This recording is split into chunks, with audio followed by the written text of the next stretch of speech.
ይልቅ ንገራት አንተም እንደማትወዳት። ጅማሬዋ ደስ ቢያሰኝም ፍጻሜዋ እንደማያምር ንገራት። አንተ ልዩ ዋጋ ነህ ያለ ከኤመራልድ በላይ ከእንቁ በላይ። እኔ አልሰማው አንበሳ ራሱን ሲያጠፋ ላየው፣ እባብ ራሱን ሲነድፍ አልሰማንም። በዘላለም ፍቅር ወድጄሃለሁ ሲልህማ ስማው። በሞቴ ስሙኝ። መከራ ስትቀበሉ ወጣቶች ዛሬም ወደፊትም በሕይወታችሁ ሁሉ መከራ ከገጠማችሁ አንድ ማለፊያ መንገድ ልንገራችሁ።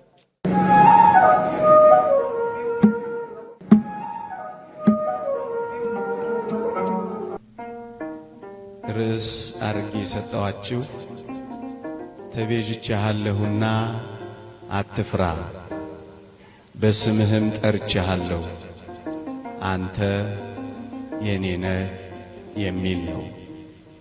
ትንቢተ ኢሳይያስ ምዕራፍ 43 ቁጥር 1። ብዙ ጊዜ ወጣቶች በብዙ ቤተሰቦች፣ በብዙ ጓደኞች፣ በብዙ ዘመዶች እንኳን ተከበን ብዙ ጊዜ የብቸኝነት ስሜት ይሰማናል። አንዳንድ ጊዜም የኔ ነህ የሚል የሌለኝ ምስኪንና ብቸኛ ነኝ ብለን ስንናገር እንሰማለን።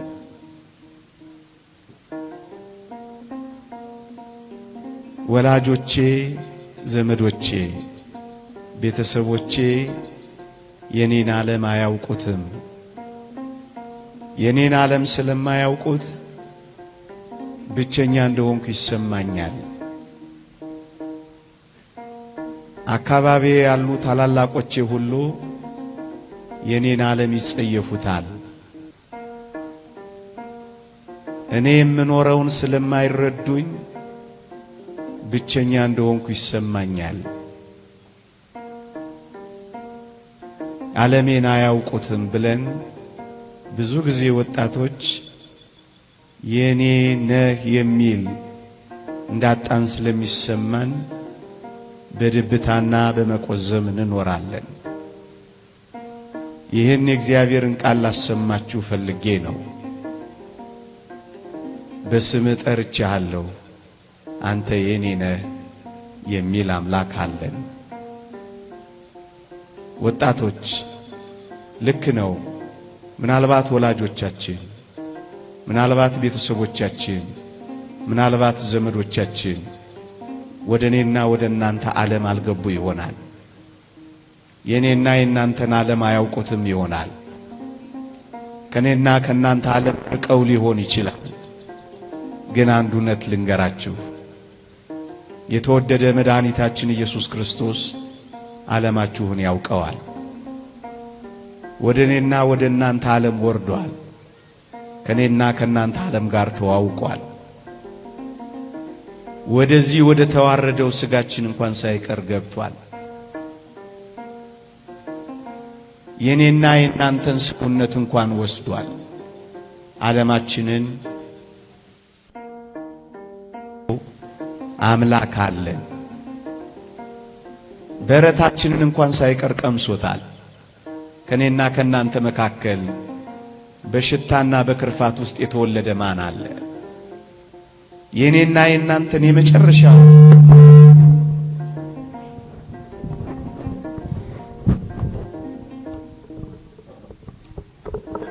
የኔና የናንተን የመጨረሻውን አስቀያሚ ዓለም እንኳን ሳይቀር ቀምሶታል ጌታችን። በረታችንን ብቻ አይደለም፣ መቃብራችንን፣ አፈራችንን፣ ድንጋያችንን እንኳን ሳይቀር ተንተርሶታል። ሞታችንን እንኳን ሳይቀር ተዋውቆታል። ይሄ ብቻ እንዳይመስላችሁ፣ በበረት በመቃብር ብቻ አይደለም፣ እግር በእግር የገባንበት ሲኦል እንኳን ሳይቀር ገብቶ ሲኦላችንን እንኳን ተዋውቆታል። ወጣቶች፣ ምናልባት ወላጆቻችሁ፣ ምናልባት ዘመዶቻችሁ፣ ምናልባት ታላላቆቻችሁ ዓለማችሁን እንደማያውቁት ቆጥራችሁ ብቻችሁን የሆናችሁ እንዳይመስላችሁ። የኔና የእናንተን ዓለም የተዋወቀ አምላካችን ክርስቶስ ነው አንተ የኔ ነህ የሚለው። ብዙ ጊዜ ወጣቶች የብቸኝነት ስሜት እንዲሰማን ከሚያረገን ነጥብ አንዱ ስሜቴን የሚረዳል፣ ፈቃዴንና ዝንባሌን የሚያውቅልኝ፣ ድካሜን እንኳን ቦታ የሚሰጥልኝ የሌለኝ በጣም ምስኪንና ብቸኛ ነኝ ብለን ነው ብዙ ወጣቶች የብቸኝነት ስሜት የሚሰማን። ግን አንድ እውነት እንንገራችሁ ወጣቶች፣ ስሜታችንን፣ ድካማችንን፣ ፈተናችንን ብቻ አይደለም የኔና የእናንተን ዓለም በመተዋወቁ ምክንያት ከኔና ከእናንተ በላይ የተፈተነ አምላካችን ነው አንተ የኔ ነህ የሚለው። የእግዚአብሔር ቃል እንዲህ ይላል፣ ከኃጢአት በቀር በነገር ሁሉ እንደኛ ስለተፈተነ ሊራራልን የሚችል አምላክ አለ ይላል። ወጣቶች ሆይ እናንተ ከተፈተናችሁት በላይ ተፈትኗል። እናንተ ተትታችሁ ከሆነ እናንተ ከተተዋችሁት በላይ ተትቷል።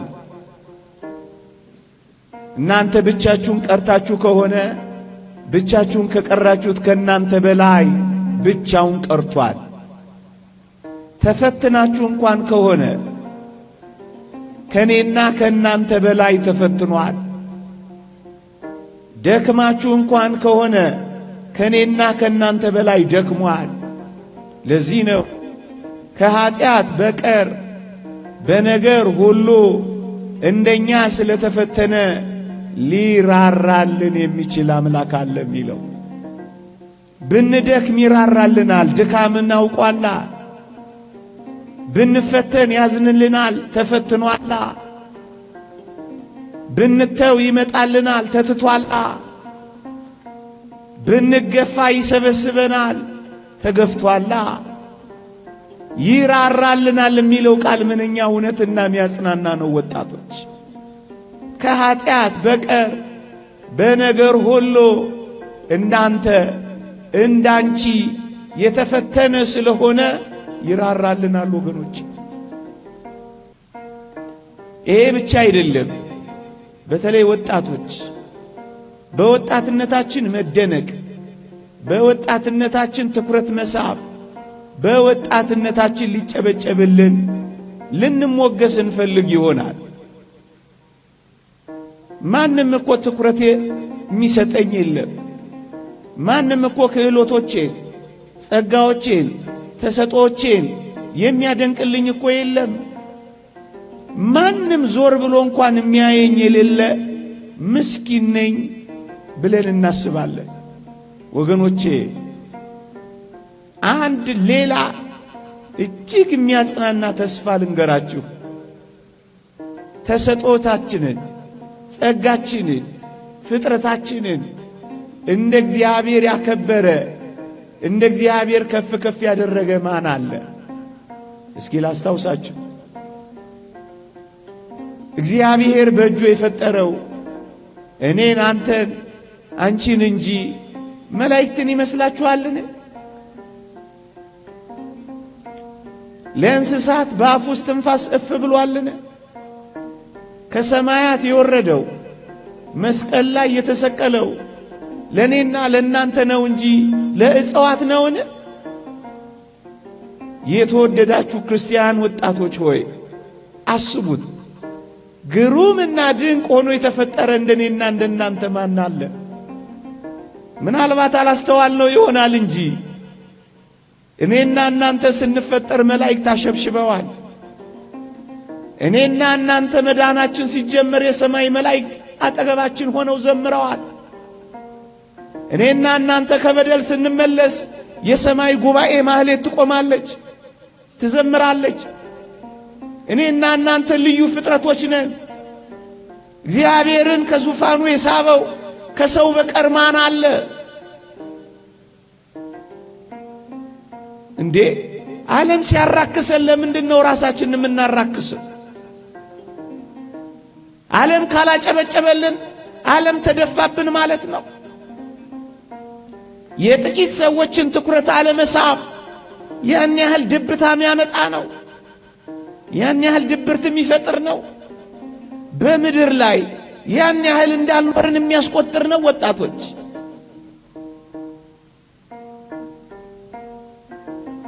ለዚህ ነው እኮ ዘማሪው ዳዊት ግሩምና ድንቅ ሆኜ ተፈጥሬያለሁና አመሰግንሃለሁ የሚለው። እንደኛ ግሩም፣ እንደኛ ድንቅ፣ እንደኛ ውብ፣ እንደኛ ልዩ ከየት ይገኛሉ ወገኖቼ?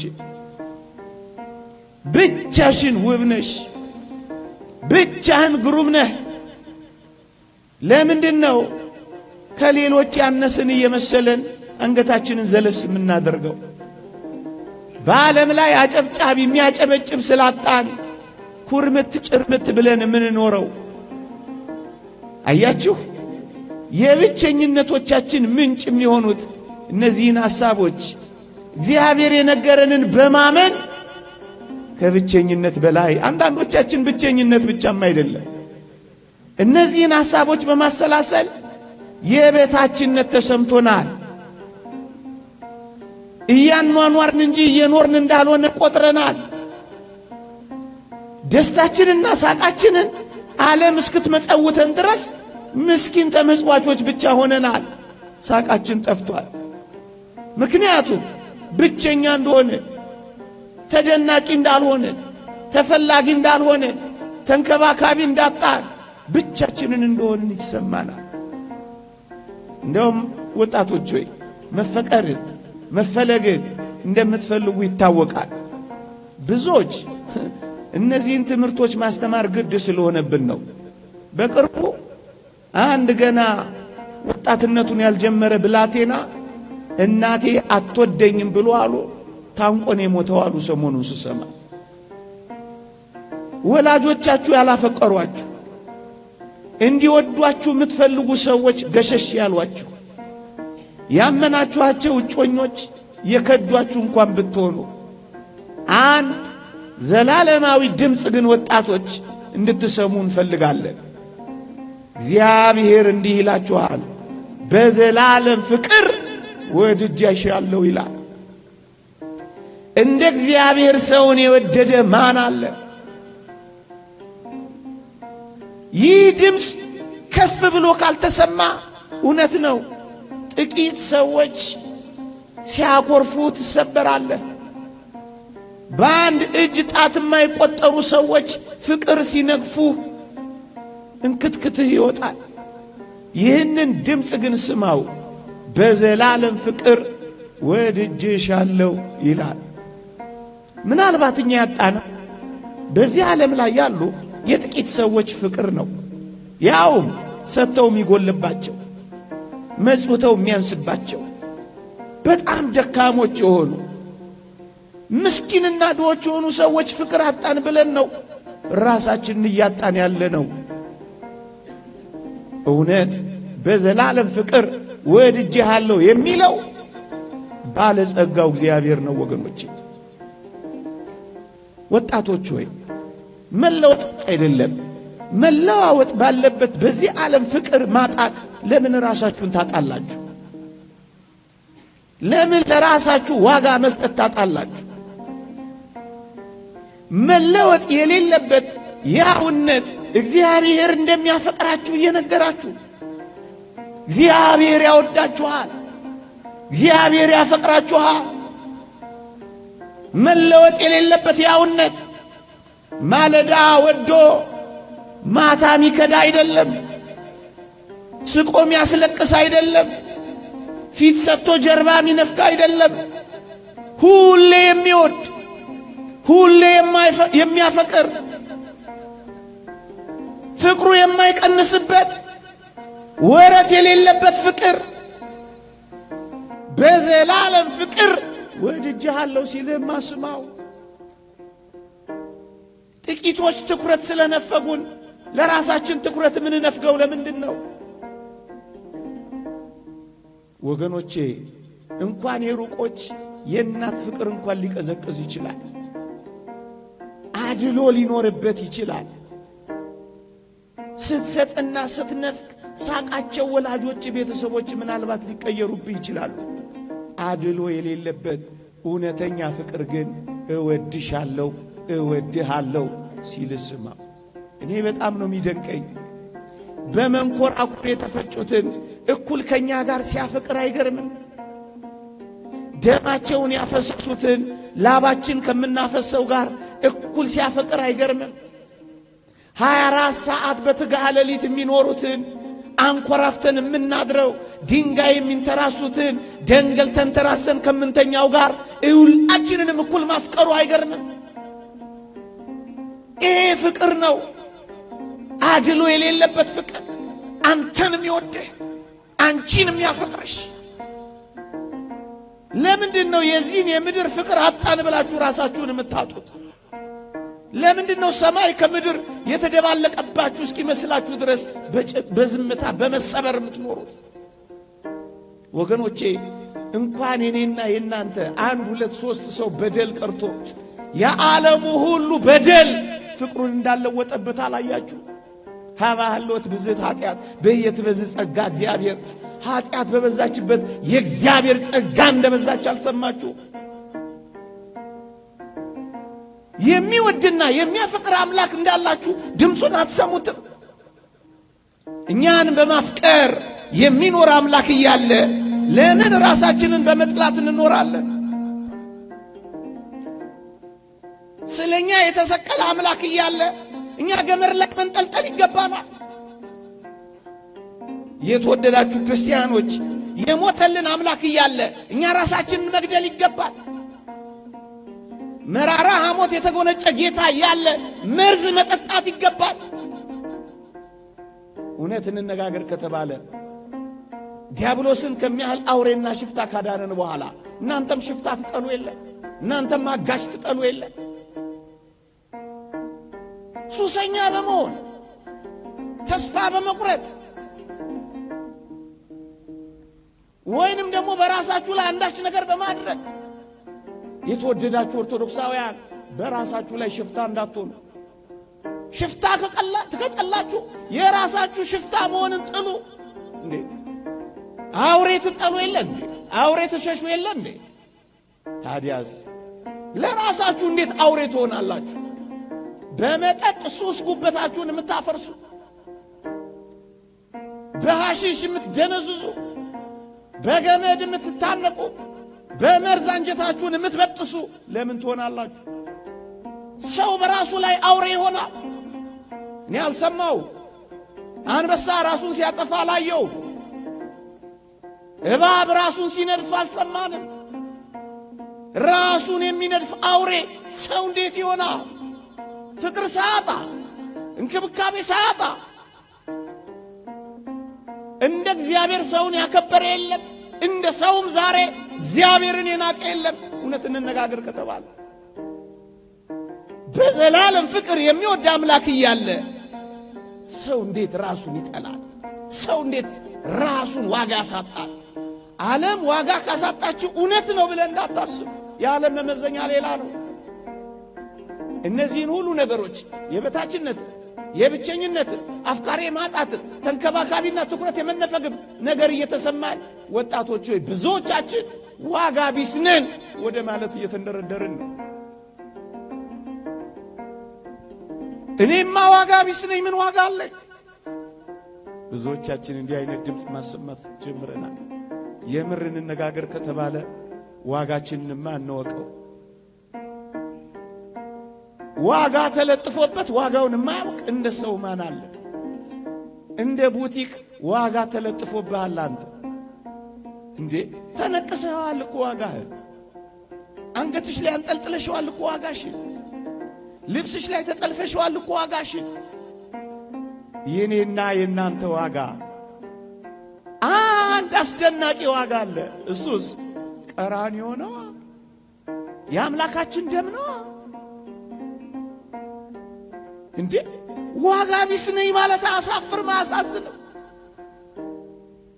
ለራሳችሁ አይደላችሁ በዋጋ ተገዝታችኋል የሚለውን ድምፅ አልሰማችሁ? የደም ዋጋ ወጥቶብሃል። ዋጋ ቢስ ነኝማ አትበል። ዋጋህን ወቅ። የምር እንነጋገር ከተባለ ዓለም ሁሉ ቢሸጥ ያንተን አንዱን ዋጋ ያወጣል። እንኳን የቢል ጌትስ ሀብት ፎርብስ መጽሔት ላይ ያሉት የሁሉም ሀብት ቢጀመር አንድ የኔን ዋጋ ያወጣል። ዓለም ሁሉ ቢሸጥ፣ ዓለም ሁሉ በጨረታ ቢቸበቸብ ደም የተከፈለብህን ያንተን ዋጋ ዓለም የለው። ለምንድነው ዋጋ ቢስ የምታደርገው? ለምንድነው ዋጋ እንደሌለ ውስጥህ የሚሰማ? ዋጋህንማ ወቀው፣ ዋጋህ ቀራንዮ ነው። ይልቅ የተከፈለልህን ዋጋ የወጣብህን ውድ አታርክሰው። አንተ ልዩ ዋጋ ነህ ያለ፣ ከኤመራልድ በላይ፣ ከእንቁ በላይ፣ ከብርና ከወርቅ በላይ ውድ ነህ አንተ። ውድነትን አታርክሰው። መጠጥ ቤት አትጣለው። ከቆርጊ ጋር አትጥረገው። ጫት ቤት አታልከስክሰው። መሸታ ቤት አትጣለው። አንተ ውድ ነህ፣ ውድ ነህ።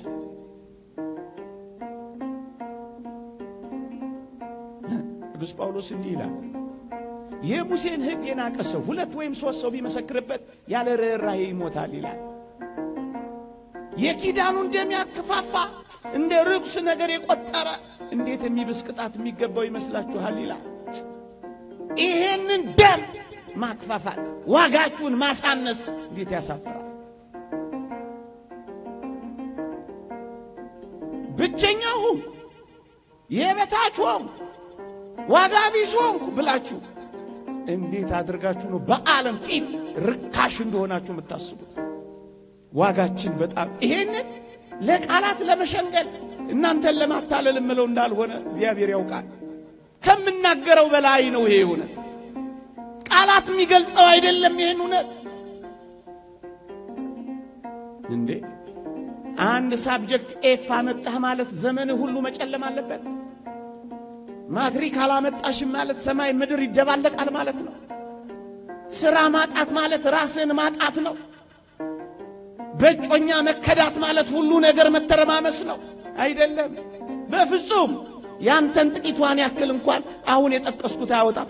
ምናልባት ማለዳውን ሊደብርህ ይችላል እንጂ ዘመንህን ሁሉ ያጨራምታል። አንተ ውድ ነህ በጣም፣ አንተ ልዩ ነህ በጣም። ይሄንን አለማወቃችን ነው ብዙ እየጎዳን ያለው ኦርቶዶክሳውያን። አንዳንዶቻችን ዓለም ሁሉ እንደጠላን ሁሉ ይሰማናል። ወይንም ደግሞ አሁን ያልኳችሁን ፍቅር ስለነፈገን ዓለሙ ሁሉ ለኛ ዋጋ እንዳልሰጠን ይገባንና በቃ ዓለም ሁሉ እኮ ትተናል እኮ። የትኛው ዓለምን የተወ? እስኪ እንነጋገር። በቁጥር እንነጋገር ከፈለግ፣ በካልኩሌተር እንነጋገር ከፈለግ። የትኛው ዓለምን የተወ? ምናልባት በአንድ እጅ ጣት የማይበልጡ ጥቂት ሰዎች ትተው ሊሆን ይችላል። የምር እንነጋገር ከተባለ ግን ዓለምህን እንኳን አታውቁ፣ እንኳን ዋጋህ ያንተን ዓለም እንኳን ገና አልተዋወቅከው። ዓለሜን ንገረኝ ካልከኝ ዓለምህ በጣም ድንቅ ነው። የትኛው ነው? እንዲህ ይላል እግዚአብሔር ቃል። ንዑድ ክቡር የሚሆን ሐዋርያው ቅዱስ ጳውሎስ በረከቱ ትደርብንና እንዲህ ይላል፣ ወደ አእላፋት መላእክት፣ ወደ ጻድቃን መንፈሶች፣ ወደ በኩራት ማህበር ደርሳችኋል ይላል። ዓለሜ የት ነው ካልከኝ ዓለምህ ሰማይ። አሁን እዚህ ምድር ላይ የምታየው ዓለም እንኳን 80% ነው። የጠቅላላው ዓለማችን 80% በሰማይ ነው። የመላእክት የአእላፋት መላእክት ኅብረት አንተን ይጠብቃሉ። ታላላቅ ወንድሞች አሉ። አረጋዊ መንፈሳዊ እንደተናገረው የሚራሩልን ታላላቅ ወንድሞቻችን ናቸው ይላል መላእክት። የትኛው ዓለም ነው የጠላሽ? የትኛው ዓለም ነው ጀርባ የሰጠህ? እንቅልፍ ሳይተኛ ዘውትር የሚጠብቅ መልአክህ አለ እኮ። ዓለም ሁሉ ጠልቶ እኮ የትኛው ዓለም?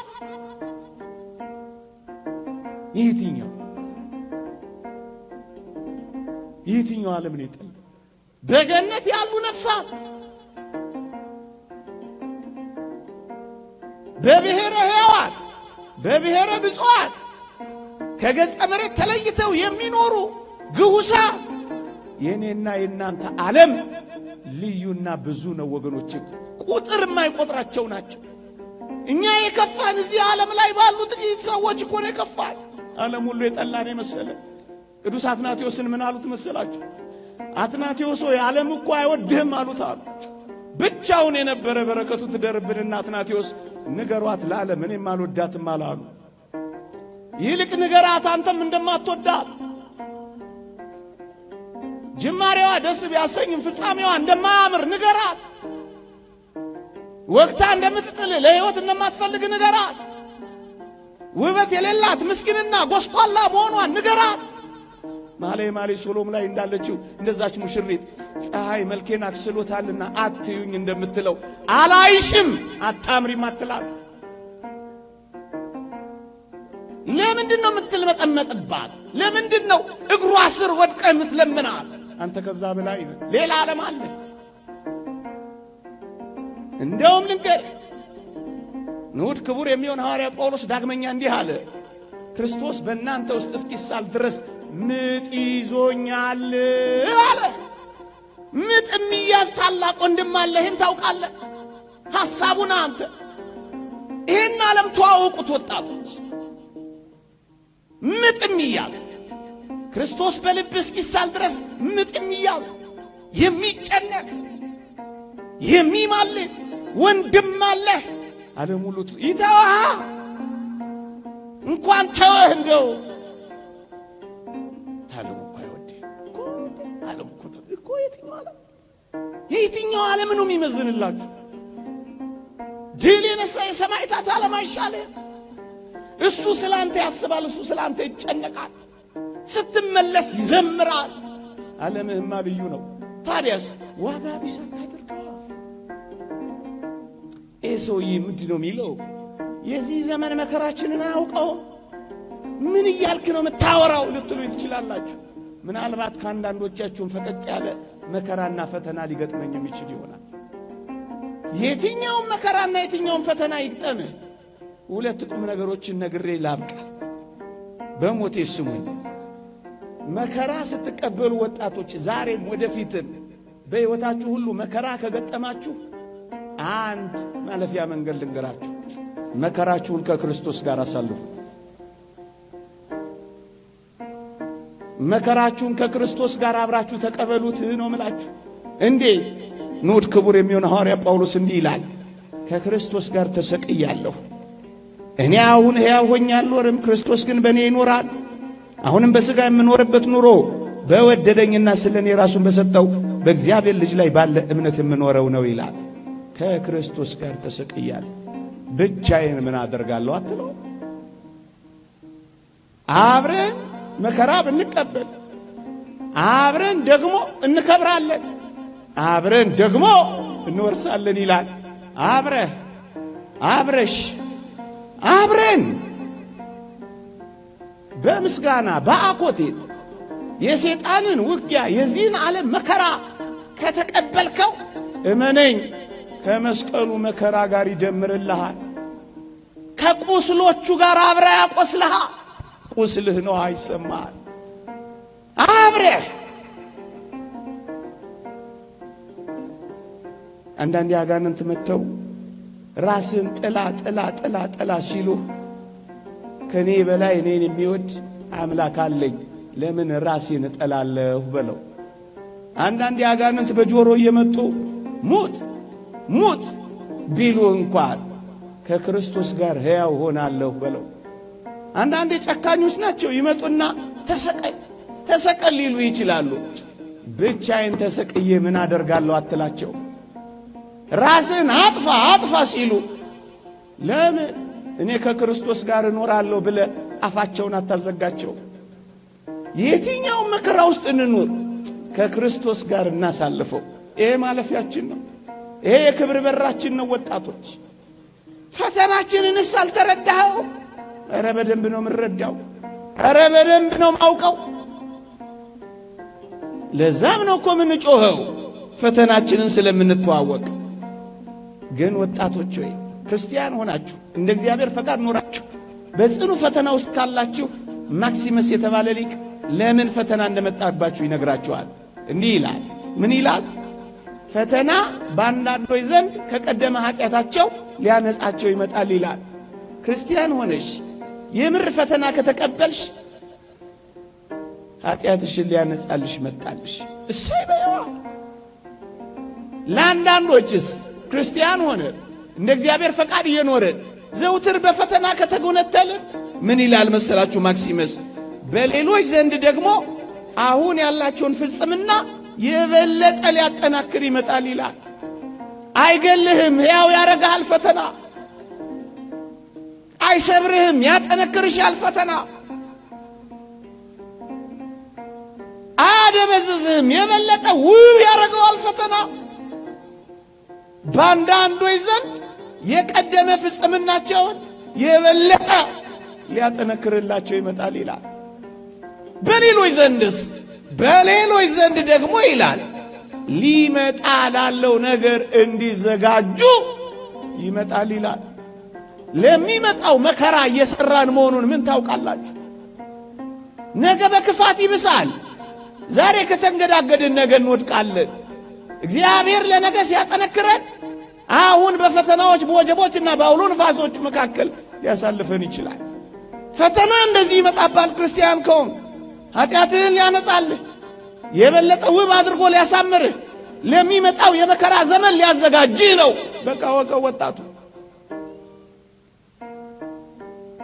እስኪ ጠይቃችሁ፣ ሌባ ባዶ ቤትን ይበረብራል? ምን በወጣው? ሌባ የሚበረብረው ሀብት የሞላውን ቤት ነው አይደለም። ጉድጓድ ምሶ ግንብ ደርምሶ የሚበረብረው የባለጸጎችን ቤት ነው። የድሆችን እንኳን ዞር ብሎ አይ። አጋንንት የፈተና ውጊያ ከከፈቱብህ ወይም ካስጨነቁሽ አንድ ነገር ትዝ ይበልሽ፣ አንቺ የሃይማኖት ባለጸጋ ነሽ። አንተ ብዙ ነገር አለህ ማለት ነው። አጋንንት ትኩረት አድርጎ በፈተና ከተጫወተብህ ባዶ አይደለም፣ ሃይማኖት አለ፣ ምግባር አለሽ፣ በትሩፋት አጌጥ። ስለዚህ ዝም ሊልሽ ትወጃለሽ። ሌባ ባዶ ቤትን እንደማይታገል ዲያብሎስም ባዶ ቤትን ሲታገል አይተን አናውቅም። ለምንድን ነው የምፈተነው ካልክ ባዶ ስላልሆንክ ነዋ። ክርስቶስ ስለተዋህደህ ነዋ። ደም ተቃብተኸዋል እና እያጨበጨበልህ ልታልፍ ትፈልጋለህ። ማን ያለ ፈተና እንዳለፈው አንተ ያለ ፈተና ልታልፍ ነው። ክርስቲያን ከሆንክ በዚህ ውስጥ ማለፍ ግዴታ ነው። ሶስተኛ የተማሪዎች እውነት የሚገለጠው ፈተና ላይ ሲቀመጡ አይደለም። የኔና ያንተ እምነትስ ያለ ፈተና እንዲገለጥ ትፈልጋለህ? ታምልከው አታምልከው? የብስ የብሱን ወይስ ባህር ባህሩን ከክርስቶስ ጋር ትሻገር የሚታወቀው ደግ ጊዜ ብቻ ሳይሆን በክፉ ጊዜም አምላኪ መሆን የሚገለጠው በፈተናዎች መካከል ስታልፍ እኮ ነው። ብርቅና ድንቀት አድርገው። ይልቅስ በእነዚህ ፈተናዎች በእነዚህ መከራዎች መካከል መሰበር፣ ተስፋ መቁረጥ ሳይሆን የእውነት ወደ እግዚአብሔር እየቀረብን እንደሆነ እንረዳ። ማጠቃለያ ወንድሞቼ እህቶቼ፣ በተለይ እንዲህ ባሉ ደስ በማያሰኙ ዘመናትና ወራት ተስፋ በመቁረጥ ወይም ደስ ባለማሰኘት ወይም ብዙ ነገር እንዳጣን ሰው በመቁጠር ሱሰኛ በመሆን መጠጥ በመጠጣት አጓጉል ነገር ውስጥ በመግባት ፈቀቅ ብሎም ራስን በማጥፋት እንዳትጠመዱ አደራችሁ። እንዲህ ወዳለው ሐሳብ ልትንደረደሩ ስታስቡ እነዚህን ቃላት አስቧቸው። እነዚህን ሐሳቦች ገልጬ ያበቃል። በእግዚአብሔር ፍቅር ላይ መተማመን አትጡ። ቅድም እንዳልኳችሁ ሁል ጊዜ እግዚአብሔር አፍቃሪ አምላካችሁ እንደሆነ አስቡ። ለኔና ለእናንተ ያለው ትኩረትና ጥበቃ ዘውትር እንደማይለይ አስቡ። የትኛውን ፈተና የትኛውን መከራ እሱ የፈቀደው ለበጎና ለመልካም እንደሆነ እንዳትረሱ። ደግሞስ ከሞት በኋላ ያለውን ሕይወት አትካዱ። ከሞት በኋላ ያለው ካልታመናችሁ አሁን ያልኩት ነገር ውስጥ ሁሉ ትገባላችሁ። ምን ማለት መሰላችሁ? የዚህ ዓለም ኑሮ ካልተመቸኝማ የዘላለሙ ኑሮ ይቅርብኝ ባዮች ትሆናላችሁ። ለዚህ ነው አንድ ሰሞን በዚህ በማህበራዊ ሚዲያ ብንሄድ ይሻለናል የሚል የሆነ ዘመቻ ቻሌንጅ ጀምረው ነበር አንዳንድ ወንድሞች። የት ነው የሚሄዱት? አያሳዝኑ ወይ? እንደ ጳውሎስ ሩጫቸውን አልጨረሱ ወይ? አልተጋደሉ ወይ? ሃይማኖታቸውን አልጠበቁ? ብንሄድ የት ነው የምትሄደው? ምን ይዘህ ነው የምትሄደው? የዘላለም ሕይወት እንደዚህ መቀለጃና ማፌዣ ነው? እዚህ ካለው መከራ በላይ እንደሆነ አውቁ። የግድ ቀምሰው መመለስ አለባቸው። የዘላለም እውነት መጽሐፍ የነገራቸውን አይቀበሉም፣ አያምኑ። የት ነው የምትሄደው? የት ነው የምትሄደው? የደረሰባችሁ ችግርና ወይም እየደረሰባችሁ ያለው ችግርና ያላችሁበት የችግር ስሜት እንዳትረሱ፣ ከእግዚአብሔር በላይ አይደለም። እደግመዋለሁ፣ ከእግዚአብሔር በላይ የሆነ ምንም ችግር በዚህ ዓለም ላይ የለም። ሞት ነው ካላችሁኝ ሞትን ረግጦታል። ኃጢአት ነው ካላችሁኝ በደሙ አንጽቶታል። ደዌ ነው ካላችሁኝ በቃሉ ብቻ አስነስቶታል። ምንም ነገር በእግዚአብሔር የሚበልጥ ችግር የለም። አይወሳሰብባችሁ። ለችግራችሁ ቀን መስጠት ልመዱ። ታገሱ። አትቁነጥነጡ። አሁን አትበሉ። እግዚአብሔር እንደማይቀር እንጂ የሚመጣው መቼ እንደሆነ ቀኑ ላይ ያተኮራችሁ አትጨነቁ። እግዚአብሔር አይቀርም። ቀኑ ላይ ካተኮራችሁ ትፈተናላችሁ። እንደማይቀር ካሰባችሁ ግን በተስፋ ትኖራላችሁ። ታገሱ። ያልፋል። ትላንት አልፏል። ፈርዖን አልፏል። የኤርትራ ባህር ውስጥ ሰጥሟል። የእስራኤል ልጆች ሊውጠን ነው ያሉት ባህር ተከፍሏል። ሊገለን ነው ያሉት ፈርዖን ባህር ውስጥ ሰጥሟል። የእስራኤል ልጆች ስቡሃን ዘተሰባ ያሉ ጨፌው አቧራ እስኪሆን ድረስ ዘምረዋል። ያልፋል። ምን ይውጠናል ያላችሁት ዘመን ያልፋል። ታገሱ ወጣቶች። ይሄ የእግዚአብሔር ቃል ስለሆነ ነው። እኔ መተማመኛ የምሰጣችሁ ኢንሹራንስ ካምፓኒ የለኝም። እግዚአብሔር ግን ዋስትናችን፣ የትላንትናው ሕይወት መተማመኛችን ነው። ከትላንት አልፋችሁ እዚህ ደርሳችሁ የለም። የትላንት ትዝታችሁን እግዚአብሔር ያደረገላችሁን መርሳት ይገባችኋል ወጣቶች። ትላንትን ለትዝታና ለትውስታ ነገን ለተስፋ ሰንቃችሁ ዛሬን በደስታ ኑሩ። ክርስትናዬ ነው። ታገሱ። እኔ ልጅ ያለው HIV ኤድስ የሚባል በሽታ ነበር።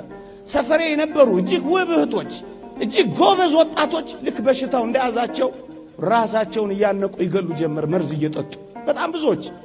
ግን ይገርማችኋል፣ ጥቂት 1-2 ዓመት ካለፈ በኋላ ይሄ ኃይለኛ የተባለው በሽታ መድከም ጀመረ። በእርግጠኝነት አሁን በሽታው ከሰውነታቸው የወጣ ሰዎች ያውቃል። የማራዘሚያ መድኃኒት እየወሰዱ ከብደው ወልደው ኩለው ድረው የሚኖሩ ሰዎች አሉ። ቀን ማልፍ መስሏቸው ግን ራሳቸውን አሳልፉ። ማይለወጥ የሚመስላቸው ሰዎች ወደ አፈርነት ራሳቸውን ለወጡ። ታገሱ ወጣቶች፣ አትቸኩሉ። ለእግዚአብሔርም ለቀንም እድል ስጡ። ራስን ማጥፋት በሱስ በለው በተለያየ ነገር በለው ራስን ማጥፋት የተወደድክ ክርስቲያን ሆይ የሚያጠፋው አንተንና ህልውናህን ነው እንጂ ችግርህን አጥፍቶ አያውቅም። ጎበዝ ኮንክ ክርስቲያን ኮንክ በችግር ላይ በጸሎት ተነሳ፣ በተጋድሎ በርታ፣ በምስጢራተ ቤተ ክርስቲያን ተሳትፎ ጠንክር እንጂ ችግርህን ታስወግደዋለህ። ራስህን ግን አታስወግደው። ራስን ማጥፋት ባጭሩ ራስን ማጥፋት ትንሽ ችግር ለመፍታት ትልቅ ችግር መፍጠር ነው። ጊዜያዊ ችግር ለመፍታት ዘላለማዊ ችግር መፍጠር ነው። በጣም ቀላል ችግር ለመፍታት የተወሳሰበ ችግር መፍታት ነው።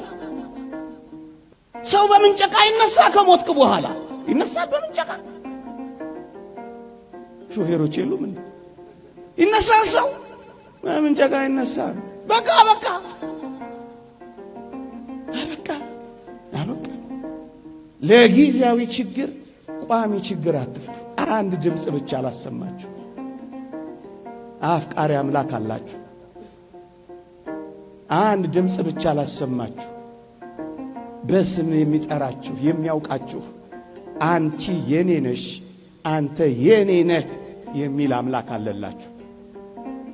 እምነት፣ ተስፋ፣ ፍቅር ያጣ ሰው ራሱን ማጣቱ አይቀሬ ነው ወገኖቼ። በእግዚአብሔር ላይ የሚኖራችሁን እምነት ከተዋችሁ፣ ፍቅሩን ማሰብ ካቃታችሁ፣ የነገ ተስፋው ላይ ዳተኞችና ቸልተኞች ከሆናችሁ እነዚህ ባልኳቸው ሕይወቶች ውስጥ ማለፋችሁ አይቀርም። ስለዚህ እምነትን፣ ተስፋን፣ ፍቅርን ከያዛችሁ ትለመልማላችሁ። አለበለዚያ ግን ምስኪን ትሆናላችሁ። ቤተ ክርስቲያንም እንዲህ አድርጋችሁ ራሳችሁን ካጠፋችሁ ዘመር አትሸኛችሁ፣ አትጸልይላችሁ፣ ዳዊት አትደግምላችሁ፣ ከበሮ አትመታላችሁ፣ ማህሌት አትቆምላችሁ። ምክንያቱም የላችሁማ፣ ንስሐ እንዳትገቡ የላችሁማ። ሌላ ኃጢአት ሁሉ ብትሰሩ ንስሐ ትገባላችሁ። ራሳችሁን ካጠፋችሁ ግን መቼ ንስሐ ትገባላችሁ? ወጣቶች ሆይ በዚህ ዓለም እየሆነ ባለው ነገር በምንም ነገር ተስፋ አትቁረጡ። በስም የሚያውቃችሁ አምላካችሁ ክርስቶስ አለላችሁ። አንተ የኔ ነህ። ይቆየን። የእግዚአብሔር ቸርነት፣ የእመቤታችን አማላጅነት፣ የቅዱሳን በረከት ረድኤት አይለየን። በሃይማኖት በምግባር ያጽናን። አሜን።